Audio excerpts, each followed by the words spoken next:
But I think the misconception is that, food should always be, the food we eat during the festive holidays should be the foods that are labeled unhealthy, meaning the high sugary foods. But it shouldn't be the case. I think if we aim for a combination of more like a balanced type of an approach, whereby there is plenty of fruits and vegetables, there is plenty of foods that are nourishing our bodies, but also then there is foods that are for particularly the indulgence and enjoyment.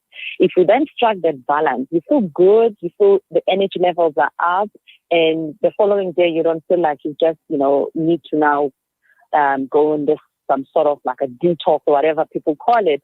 You feel fine, and then you're able to enjoy your holidays better.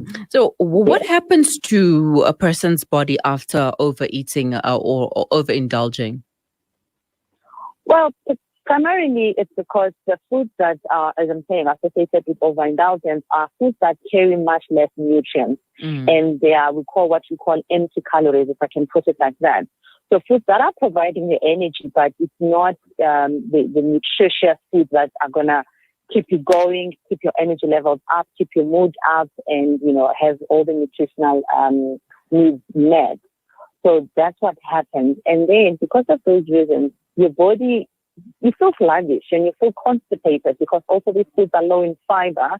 And of course, you're going to then start, if there's a worry of weight gain as well, if you're trying to maintain your weight, then you start gaining weight because they are high energy, but also they are not providing the nutrients. So those are some of the things that happen, that your body is not getting the nutrients it needs, but also then there's this worry of weight gain and constipation, if I can also add that, because generally the food, the cakes and biscuits and cold drinks can tend to constipate or even bloat us. So those are the changes that happen, and amongst other things, even your blood sugar levels, they spike.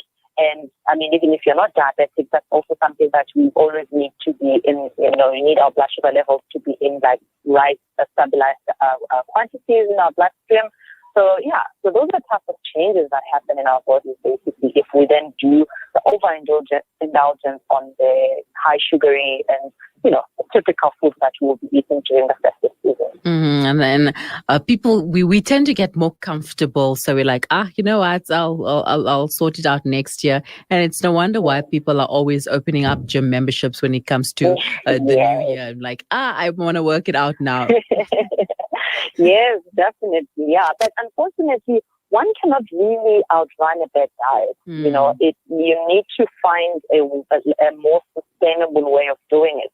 And I think the way of clean eating is the one that perhaps puts us in that mentality that we have to eat clean. And then this time you're feeling like, I've deprived myself all year round, and now I just have to go, on a binge.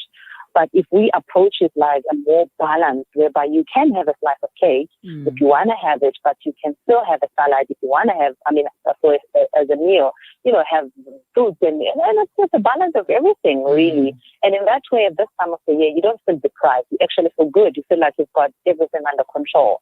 But it obviously takes a lot of practice and patience itself, and understanding that at the end of the day, once all has been said and done, should you then fall into a binge eating type of thing during this season and indulge a lot, it's not the end of the world. You can always, change your ways in the new year. But just opening a gym membership is not going to cut it. You need more other lifestyle changes, the type of food, where you're eating, and so forth and so on. Now, speaking about the couple of lifestyle changes that we can make, how can we avoid overindulgence during the holidays? It will be very difficult. The family is there together, and everybody can now have the time to cook their special dishes. It's like a Sunday feast every day. So how can we avoid that, or rather, how can we